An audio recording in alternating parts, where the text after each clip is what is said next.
Hello everyone. हमने string in Java topic start किया था। एक्चुअली ये टॉपिक मैंने इसलिए स्टार्ट किया था क्योंकि one of my cousin told me to he want to learn this topic, so that's I am making this video. तो हमने 2 पार्ट्स में कंप्लीट किया अभी तक। तो फर्स्ट पार्ट में हमने देखा था string is what is a sequence of character. Second हमने क्या था, Java implement string as a object of type string. Third point हमने डिस्कस किया था it belongs to Java lang. फिर हमने कहा था we can declare the string variable using assignment operator and new operator, जहाँ पे हमने S string S T R hello करके हमने न्यू असाइनमेंट ऑपरेटर के थ्रू स्ट्रिंग वेरिएबल को डिक्लेयर किया है। एंड सेकेंड हमने देखा था न्यू ऑपरेटर के थ्रू हम क्या कर सकते हैं, स्ट्रिंग ऑब्जेक्ट को डिक्लेयर कर सकते हैं। यानी हम स्ट्रिंग का एक वेरिएबल भी बना सकते हैं, स्ट्रिंग का एक ऑब्जेक्ट भी बना सकते हैं। ठीक है। और एक तीसरा तरीका था क्या, कैरेक्टर एरे से। ठीक है, कैरेक्टर एरे को हम क्या करेंगे, स्ट्रिंग ऑब्जेक्ट में पास करेंगे। तो इस तरीके से भी हम क्या कर सकते हैं, स्ट्रिंग को डिफाइन कर सकते हैं। ठीक है। थर्ड हमने देखा था कि किसी एरे में अगर 10 एलिमेंट्स है, उसमें से कोई पर्टिकुलर एलिमेंट हम चूज़ करके भी स्ट्रिंग में क्या कर सकते हैं, स्टोर कर सकते हैं। इसके बाद हमने कल देखा था लेंथ फंक्शन, स्ट्रिंग का लेंथ फंक्शन। क्यों, स्ट्रिंग क्या है, क्लास है और उसमें मल्टीपल फंक्शंस होते हैं। जैसे अलग अलग क्लासेस में अलग अलग फंक्शंस होते हैं। ठीक है, जैसे 10th क्लास में 10 के फंक्शंस होंगे, 12th में 12 के फंक्शंस होंगे। फंक्शन मीन्स क्या उसमें वर्क होगा। जैसे 10th में जो साइंस मैथ्स इस तरीके से अलग अलग डिविजन्स होते हैं, 6 में अलग सब्जेक्ट्स होते हैं। तो इस तरीके से क्या होगा, हर क्लास के अलग अलग फंक्शंस होते हैं। तो स्ट्रिंग क्लास का हमने एक फंक्शन डिस्कस किया था, दैट इज़ लेंथ फंक्शन। और लेंथ फंक्शन क्या रिटर्न करता है, इंटीजर वैल्यू रिटर्न करता है। ठीक है, यहाँ पे आपको दिख रहा होगा string A equal to new string S T.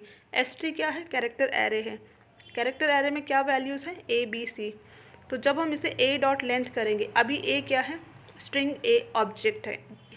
ठीक है, तो ये जो ऑब्जेक्ट है, ये ऑब्जेक्ट क्या रिटर्न करेगा, 3 रिटर्न करेगा। क्यों, इसमें 3 कैरेक्टर्स हैं। ठीक है, तो 3 क्या है, एक इंटीजर वैल्यू है। ठीक है, जैसे यहाँ पे देखिए मैसेज इक्वल टू वेलकम, एक हमने क्या किया, एक ऑब्जेक्ट लिया मैसेज, जिसमें क्या वैल्यू पुट कर दी, वेलकम। और अगर हम मैसेज डॉट लेंथ प्रिंट करेंगे तो क्या रिटर्न करेगा वो, 7। क्यों 7 क्यों रिटर्न करेगा, क्योंकि वेलकम में कितने वर्ड लेटर्स हैं, सॉरी कितने अल्फ़ाबेट्स हैं, 7 अल्फ़ाबेट्स हैं। ठीक है, तो लेंथ मैसेज क्या करता है, हमेशा इंटीजर वैल्यू रिटर्न करता है। इसके बाद सेकेंड फंक्शन हम देख रहे हैं, इसका है कंपैरिजन, स्ट्रिंग कंपैरिजन। ठीक है, स्ट्रिंग कंपैरिजन मीन्स सपोज़ करो हमने हेलो स्मॉल में लिखा और हेलो कैपिटल में लिखा। ठीक है, या फिर हमने क्या किया, हेलो का एच स्मॉल में लिखा और दूसरे हेलो का एच कैपिटल में लिखा, और फिर हम इसे कंपेयर कर रहे हैं कि क्या ये दोनों स्ट्रिंग सेम है या नहीं है। ठीक है, तो यहाँ पे एक फंक्शन आता है region match. Region match, REGION matches. ठीक है, ये फंक्शंस यूज़ होगा किसका, स्ट्रिंग क्लास का। अब यहाँ पे आप एक चीज़ देख रहे होंगे कि रीजन मैच में क्या है, आर स्मॉल और एम कैपिटल है। ठीक है, आर स्मॉल है और एम कैपिटल है।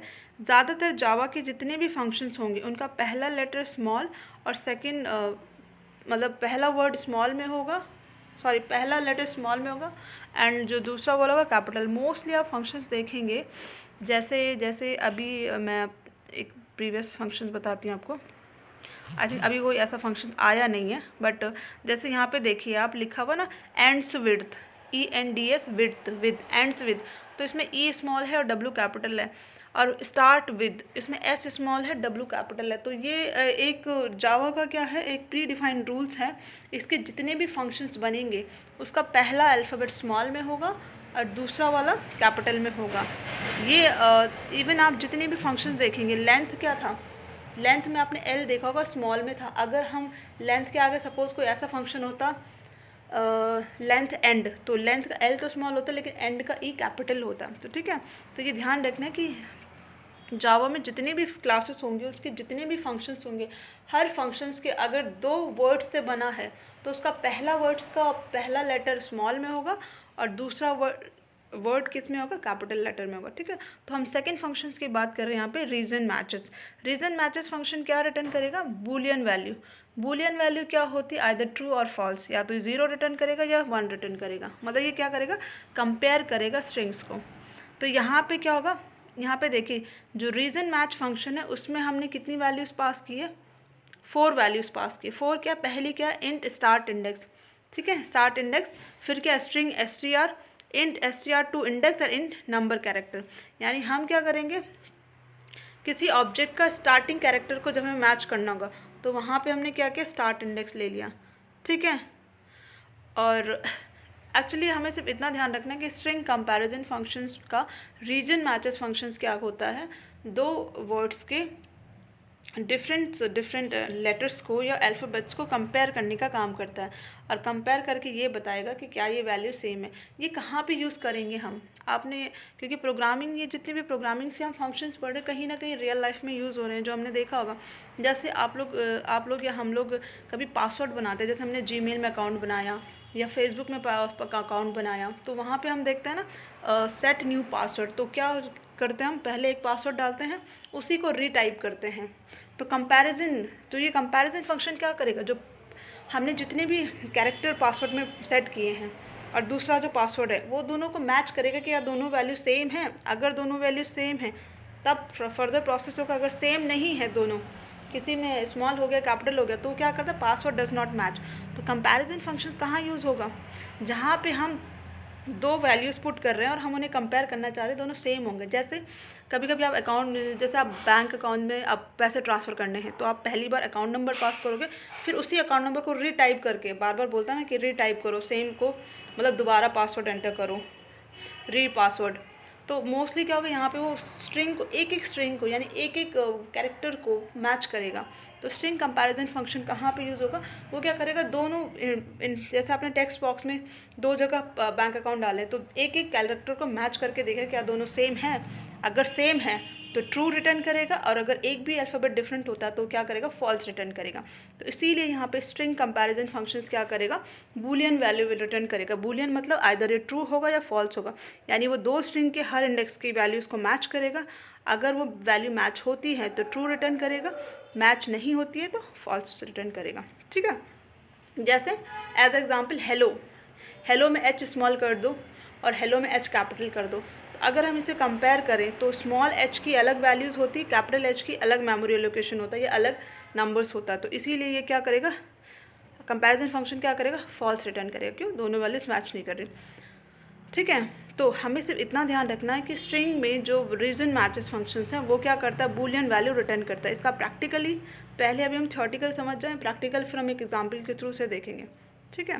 नेक्स्ट यहाँ पे स्ट्रिंग कंपैरिजन का एक कंपेयर टू, ठीक है, एक फंक्शन है कंपेयर टू।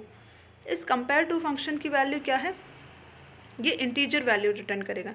इंटीजर मतलब, जैसे इंटीजर मतलब इंटीजर वैल्यू का आपको पता ही है, स्ट्रिंग मतलब 1 2 3 4 इस तरीके से कुछ ना कुछ रिटर्न करेगा। अगर उसकी वैल्यू 0 आई, 0 से लेस आई, तो वो क्या करेगा, वो बताएगा स्ट्रिंग इज़ लेस देन, और अगर 0 से ज़्यादा आई तो स्ट्रिंग इज़ ग्रेटर देन, और अगर 0 है is equal, otherwise case sensitive. मतलब कहाँ पे इसका हम यूज़ करेंगे, सपोज़ हमने वही जो मैं अभी तक एग्जाम्पल दे रही थी, हेलो और हेलो, हमने क्या करा, एच दोनों स्मॉल में लिया लेकिन लास्ट का ओ कैपिटल कर दिया। तो उससे क्या होगा, वो क्या करेगा, मैच करेगा पूरे कैरेक्टर्स को और देखेगा कि जितने भी हमने स्ट्रिंग में जो वैल्यूज़ पास की हैं क्या वो 0 से ज़्यादा है। सपोज़ करो हमने क्या किया, पासवर्ड एंटर किया, पासवर्ड में हमने क्या, बिना पासवर्ड एंटर किए हुए डायरेक्ट एंटर पे क्लिक कर दिया, डायरेक्ट लॉगिन या कुछ भी ऐसे क्लिक कर दिया। तो यानी उसमें वो वैल्यू उस टेक्स्ट बॉक्स के अंदर जो वैल्यूज़ है उसे कंपेयर करेगा, क्योंकि वो उसमें कोई वैल्यू पास नहीं की है तो वो क्या करेगा, लेस देन 0 रिटर्न करेगा, ठीक है। कोई भी वैल्यू पास नहीं की तो लेस देन 0, तो ठीक है, वो मैसेज दे देगा। और अगर हमने सपोज होता ना, हम पासवर्ड सेट करते हैं 8 to 13 कैरेक्टर्स मिनिमम होना चाहिए, ठीक है, तो वहाँ पे ये स्ट्रिंग कंपैरिजन फंक्शंस यूज़ होगा, ठीक है। तो अभी के लिए इतना ही, नेक्स्ट में हम फर्दर इसे डिस्कस करेंगे। आई होप आपको इतना थोड़ा सा क्लियर हो, ना भी क्लियर हो तो एटलीस्ट आपको फंक्शंस के नाम याद होने चाहिए और उनकी फंक्शनैलिटी हम कहाँ पे यूज़ करते हैं, ठीक है। क्योंकि मोस्टली क्या होता है कि जब तक आप आपके कॉन्सेप्ट क्लियर नहीं है तब तक क्या है, ये चीज़ें जो प्रोग्रामिंग है वो जितना आप प्रोग्रामिंग प्रैक्टिकली करेंगे उतना ज़्यादा क्लियर होगा। बट कॉन्सेप्ट क्लियर है तो इंटरव्यूज़ वगैरह या अगर आप स्कूल एग्ज़ाम्स दे रहे हैं तो वहाँ पे आपके कॉन्सेप्ट्स क्लियर होने चाहिए, वहाँ पे कॉन्सेप्ट देखा जाता है, वहाँ आपका प्रैक्टिकल वर्क नहीं देखा जाएगा। प्रैक्टिकल वर्क क्योंकि मानते हैं अगर आप आईटी पढ़ रहे हैं तो हमें एक ऐसा ब्रेन चाहिए जो आईटी को समझ सके, और अगर कॉन्सेप्ट क्लियर है तो किसी काम को बार बार करते करते करते करते वो आ जाता है। बोलते हैं ना, किसी काम को बार बार रिपीट करो तो आप उसे सीख ही जाओगे। तो प्रोग्रामिंग क्या है, अगर पहली बार सच में अगर आप किसी कंपनी में हायर हो जाते हैं तो वहाँ पे आपको सिखाई जाएगी प्रॉपर प्रोग्रामिंग। और मोस्टली अगर आपने देखा होगा तो ज़्यादातर कोड कॉपी पेस्ट ही होता है, क्योंकि सारे कोड्स ऑलरेडी बन चुके हैं, ठीक है। बट ये है कि किसी कोड्स में कोई एरर देखना, उसे कैसे हैंडल करना, ये सारी चीज़ें भी होती हैं। नया कोड भी लिख सकते हैं, फिर उसके लिए आपका रीजनिंग ब्रेन होना चाहिए। बट टिल देन हमें कॉन्सेप्ट क्लियर होना चाहिए। एज अ बिगनर हमारे कॉन्सेप्ट क्लियर होने चाहिए, ठीक है। तो आज के लिए सिर्फ इतना ध्यान रखिए कि हमने बूलियन मैचेस फंक्शन देखा था, स्ट्रिंग का क्या देखा था, रीजन मैचेस फंक्शन जो बूलियन रिटर्न करता है, और कंपेयर टू फंक्शंस देखा था किसका, स्ट्रिंग का, ठीक है।